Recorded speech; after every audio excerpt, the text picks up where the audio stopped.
In 2021, as the COVID-19 pandemic continued, cinema attendance cratered. Despite that, Denis Villeneuve's Dune was a modest box office success. It surpassed expectations and even beat better established franchise films. And it overcame one of the most enraging business decisions in recent movie history. Because of that, it could have been a flop on the scale of David Lynch's 1984 adaptation. Yet the 2021 version made $411 million at the box office, far from spectacular, though still something of a triumph. So, how did Dune beat the odds? Well, let's get the obvious answer out of the way first. Dune isn't an obscure little book that only real heads have heard of. Published in 1965, Frank Herbert's novel has sold over 20 million copies worldwide. It has legions of fans, including many notable filmmakers, and that name recognition played a part in the success of the 2021 film. But that doesn't tell the whole story, because the first movie version of Dune, adapted by David Lynch and released in 1984, was a massive flop. So the popularity of the book tells us nothing about the reception of the films. To fully understand that, what we need to look at is the men who made the films, Lynch and Villeneuve. An indie director becomes a hot property thanks to his distinctive personal style. He's established his credibility with an Oscar nomination. Now he's ready for the big leagues, the much awaited adaptation of a classic sci-fi novel. We could be talking about Denis Villeneuve, but we're actually talking about David Lynch, who, after the success of The Elephant Man, picked Dune as his next project. Unlike Villeneuve, however, Lynch had no affinity for the subject matter, something he admitted years later, on one of the rare occasions he discussed the film. On Dune, I started selling out even in the script phase. Lost in Herbert's world, Lynch tried to fit Dune around his own preoccupations. Sometimes that worked. For example, the industrial world of Geddy Prime looks like a Razorhead on a grander scale. But most of the time, Lynch's surrealism ill-served the material, and he had no experience handling a budget as large as the one for Dune, over $40 million. Villeneuve was different. He first read the book at the age of 14 and came to the adaptation with a deep knowledge of the source material. And since Prisoners in 2013, he had worked with bigger and bigger budgets.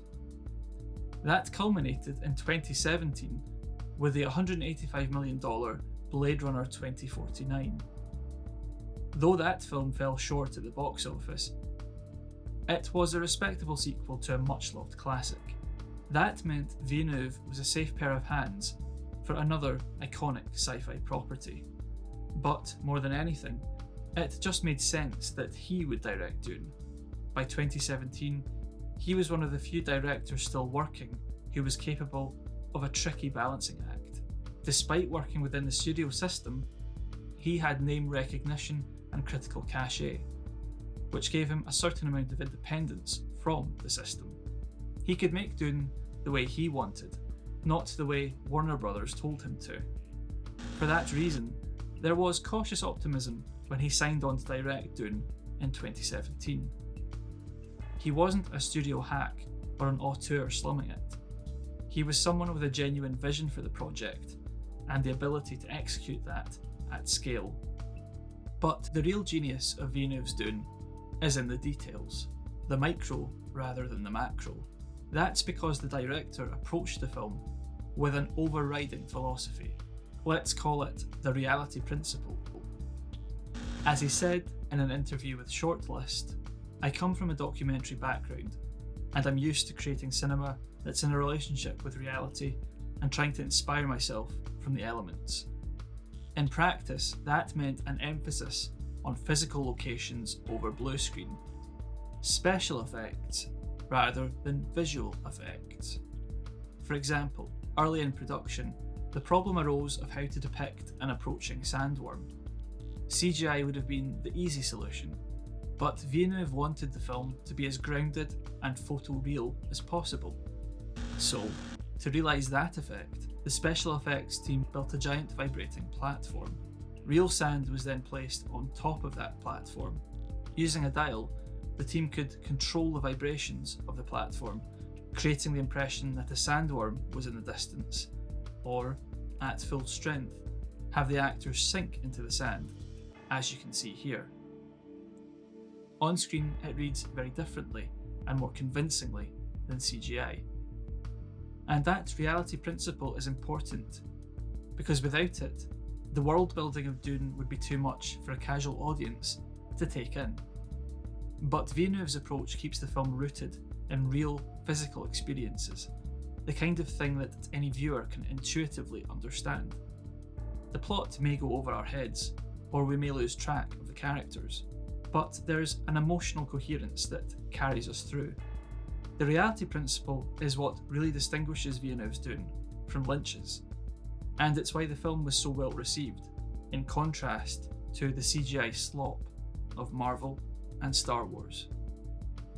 Unfortunately, the reality principle couldn't save Villeneuve from the curse of Dune. Besides the flawed 1984 version, at least 4 other adaptations have gone into turnaround, and Warner Brothers looked set to add to this catalogue of failure through their deal with HBO Max. As part of that deal, Dune, along with every other Warner's film in 2021, would launch in cinemas and on Max on the same day. The implications for the film's box office chances were obvious.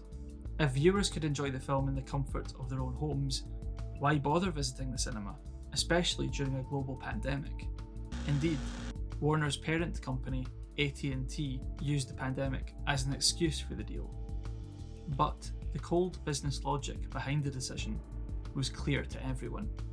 AT&T was using Warner's to increase the value of HBO Max at the expense of over a dozen filmmakers, including Villeneuve, who penned a stinging attack on the deal in the pages of Variety.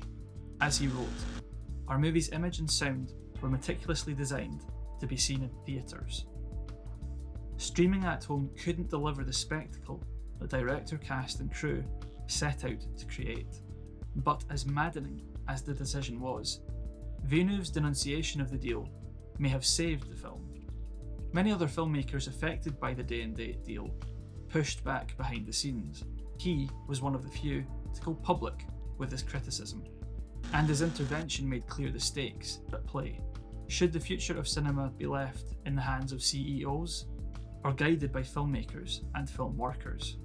At a time when discontent with capitalism had never been greater, Dune caught the moment. The controversy surrounding Dune worked in the film's favour. Released in October 2021, in both theatres and on HBO Max, it made $411 million worldwide. That's far from a mega hit, but let's put it in perspective.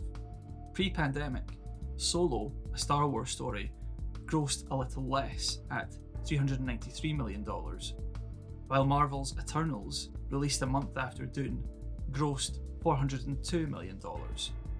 Neither of these films suffered from a day-and-date streaming rollout either.